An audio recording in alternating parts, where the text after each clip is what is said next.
Hello दोस्तों, आप सभी को टारगेट एग्ज़ाम सेंटर में स्वागत है। हम लोग टीआरई 4 के लिए general studies most important question देखने वाले हैं जो एग्ज़ाम में आने की संभावना है। क्वेश्चन नंबर 1 में है दोस्तों, निम्नलिखित में से कौन 1857 के विद्रोह में अंग्रेज़ का सबसे कट्टर दुश्मन था? एक में है मौलवी अहमदुल्ला शाह, बी में है मौलवी हिदायतुल्लाह, सी में है मौलाना फजल हक खैराबादी और डी में है उपयुक्त में से एक से अधिक और ई में है इनमें से कोई नहीं। दोस्तों आप लोग इसका राइट जवाब बताएं, इसका क्या होगा? दोस्तों इसका आंसर है मौलवी अहमदुल्ला शाह।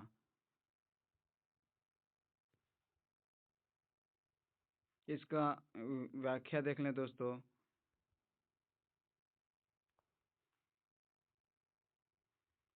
क्वेश्चन नंबर 1 का व्याख्या यह है कि 1857 के विद्रोह में मौलवी अहमदुल्ला शाह फैज़ाबाद के थे।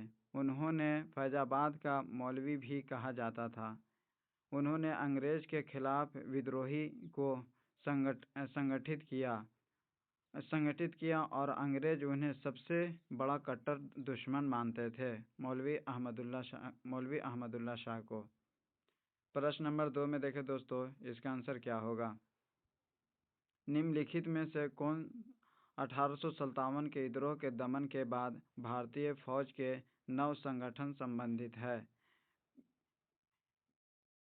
पीलिक सविन आयोग, बी में है पील आयोग, सी में है हंटर आयोग। इसका जवाब दें दोस्तों, क्वेश्चन नंबर 2 का क्या आंसर होगा? इसका राइट आंसर दोस्तों बी है, पील आयोग होगा।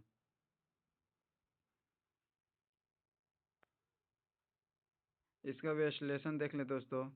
1857 के विद्रोह के बाद ब्रिटिश सरकार ने फौज के पुनर्गठन हेतु पील आयोग नियुक्त किया। इसके तहत भारतीय और अंग्रेज सैनिकों का अनुपात बदल दिया गया और तोपखाना अंग्रेज के पास ही रखा गया।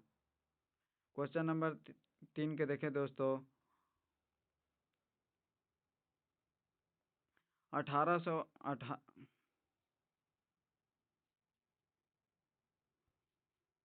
1880 के दशक में इंडियन मिरर अखबार के प्रकाशन कहाँ से होता था? ए में है बम्बई में, बी में है कोलकाता में और सी में है मद्रास में। आप लोग इसका आंसर बताएं दोस्तों, इसका आंसर राइट क्या होगा? इसका राइट आंसर दोस्तों कलकत्ता होगा। 1880 में के दशक में इंडियन मिरर अखबार कोलकाता से जारी होता था। इसका विश्लेषण देखें दोस्तों। इंडियन मिरर अखबार का प्रकाशन कलकत्ता से होता था। यह केशव चंद्र सेन से जुड़ा हुआ था और सामाजिक व धार्मिक सुधारों के समर्थन करता था। क्वेश्चन नंबर 4 देखें दोस्तों, इसका आंसर क्या होगा?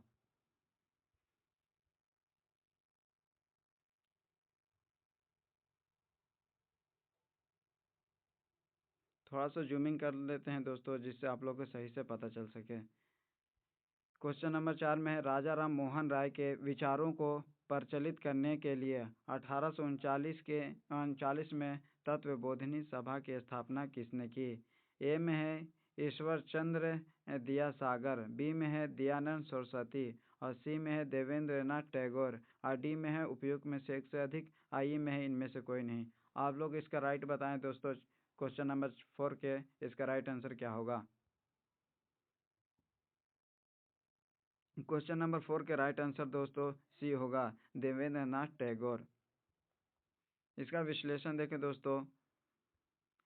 तत्वबोधिनी सभा की स्थापना 1839 में देवेंद्रनाथ टैगोर ने की थी। इसका उद्देश्य राजा राम मोहन राय के सुधारवादी विचारों का प्रचार प्रसार करना था। क्वेश्चन नंबर 5 को देखें दोस्तों, इसका आंसर क्या होगा? आप लोग बताएं। निम्नलिखित में से किस भारतीय राष्ट्रीय कांग्रेस के अधिवेशन में जवाहरलाल नेहरू ने समाजवाद को भारत के समस्याओं का हल करने की कुंजी बताया। एक में है लाहौर में, दो में है लखनऊ में है, 80 में है इलाहाबाद में। आप लोग इसका राइट आंसर बताएं दोस्तों, इसका राइट आंसर क्या होगा। क्वेश्चन नंबर 5 के दोस्तों, इसका आंसर राइट बी होगा दोस्तों, लखनऊ। अब 1936 में लखनऊ अधिवेशन में पंडित जवाहरलाल नेहरू ने कांग्रेस के अध्यक्ष के रूप में कहा कि भारत की समस्याओं का हल केवल समाजवाद है। दोस्तों क्वेश्चन नंबर 5 को देखें, इसका क्या आंसर होगा।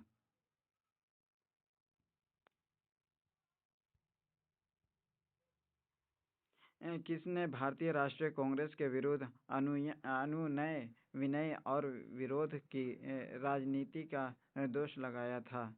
ए में है बिपिन चंद्र पाल, बी में है बाल गंगाधर तिलक, सी में है सुभाष चंद्र बोस, और डी में है उपयुक्त में से एक से अधिक, ई में इनमें से कोई नहीं।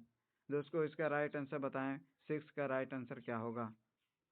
दोस्तों 6 का राइट आंसर बी होगा, बाल गंगाधर तिलक।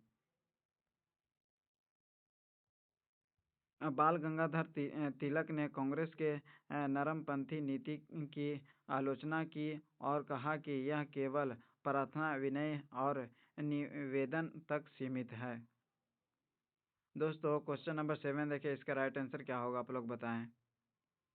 सन 1906 में लंदन में अभिनव भारत सोसाइटी की स्थापना किसने की थी। ए में है विनायक दामोदर सावरकर, बी में है श्याम जी कृष्ण वर्मा, और सी में है सोहन सिंह, और डी में है उपयुक्त में से एक से अधिक, ई में इनमें से कोई नहीं।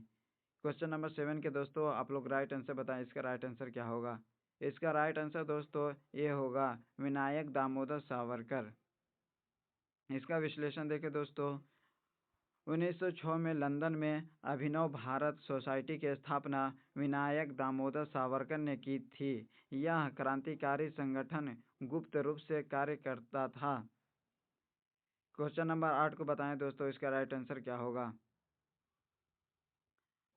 बरिंद्र कुमार घोष के क्रियाकलापों ने एक गुप्त क्रांतिकारी संगठन को बंगाल में जन्म दिया। ये में है अनुशीलन समिति, बी में है स्वदेशी बंधव समिति, सी में है ब्रीति समिति। इसका राइट आंसर बताएं दोस्तों, 8 का राइट आंसर क्या होगा। 8 का राइट आंसर दोस्तों अनुशीलन समिति है। अरविंद घोष और उनके भाई बरिंद्र घोष ने बंगाल में अनुशीलन समिति की स्थापना की। यह सबसे प्रसिद्ध क्रांतिकारी संगठन था। क्वेश्चन नंबर 9 को देखो दोस्तों, इसका राइट आंसर क्या होगा। काकोरी केस के अभियुक्तों के बचाव हेतु किसकी अध्यक्षता में एक समिति का गठन हुआ था। दमन मोहन मालवीय, बी में है पुरुषोत्तम दास टंडन और मोहम्मद अली जिन्ना। इसका राइट आंसर दोस्तों बताएं, 9 का राइट आंसर क्या होगा। राइट आंसर इसका दोस्तों 9 का ये होगा, मदन मोहन मालवीय।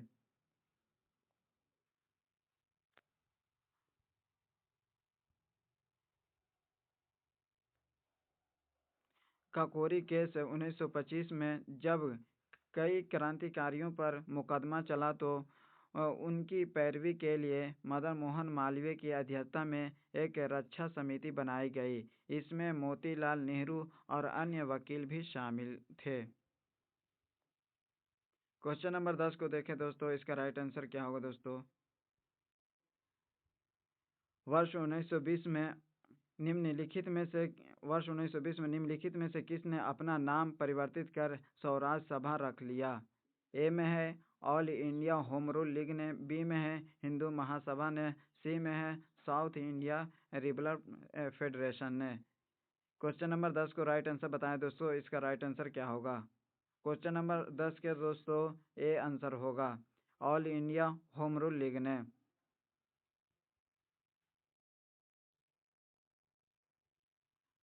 बाल गंगाधर तिलक और एनी बेसेंट द्वारा स्थापित all India home rule league ने 1920 में कांग्रेस के असहयोग आंदोलन में मिल जाने पर अपना नाम बदलकर स्वराज सभा रख लिया।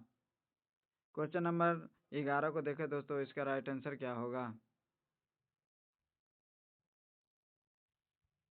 निम्नलिखित में से किसने महात्मा गांधी को आदेशित किया था कि वह भारत में प्रथम वर्ष खुले कान पर मुंह बंद कर व्यतीत करे। दादा भाई नौरोजी ने, बी में है बाल गंगाधर तिलक ने, सी में है गोपाल कृष्ण गोखले ने। 11 का राइट आंसर बताएं दोस्तों, 11 के राइट आंसर क्या होगा। 11 के राइट आंसर दोस्तों गोपाल कृष्ण गोखले ने।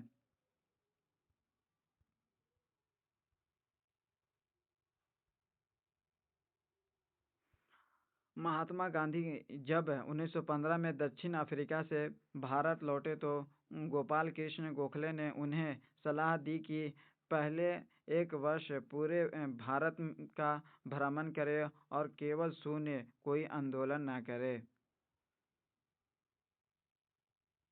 क्वेश्चन नंबर 12 को बताएं दोस्तों, राइट आंसर क्या होगा। निम्नलिखित में से किस आंदोलन में सरदार वल्लभ भाई पटेल ने मुख्य भूमिका निभाई। ए में है बिजौलिया आंदोलन में, बी में है डांडी मार्च में, सी में है अहमदाबाद के कपड़ा मिल श्रमिकों की हड़ताल में। दोस्तों क्वेश्चन नंबर 12 के राइट आंसर आप लोग बताएं, इसका राइट आंसर क्या होगा। क्वेश्चन नंबर 12 के दोस्तों राइट आंसर सी होगा, अहमदाबाद के कपड़ा मिल श्रमिकों के हड़ताल। 1918 में अहमदाबाद के कपड़ा मिल श्रमिकों की हड़ताल में सरदार पटेल ने महात्मा गांधी के मार्गदर्शन में महत्वपूर्ण भूमिका निभाई। यहीं से उन्हें सरदार की उपाधि मिली। क्वेश्चन नंबर 13 के देखें दोस्तों, इसका राइट आंसर बताएं आप लोग, इसका राइट आंसर क्या होगा। कुंवर सिंह ने अपने अंतिम समय में किस अंग्रेज कप्तान के साथ युद्ध किया था।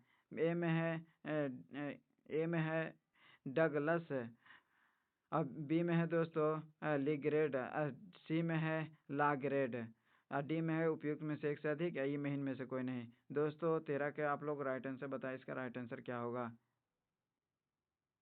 दोस्तों 13 नंबर के आप लोग राइट आंसर बताएं, लीग्रेड आंसर होगा दोस्तों, बी इसका राइट आंसर होगा।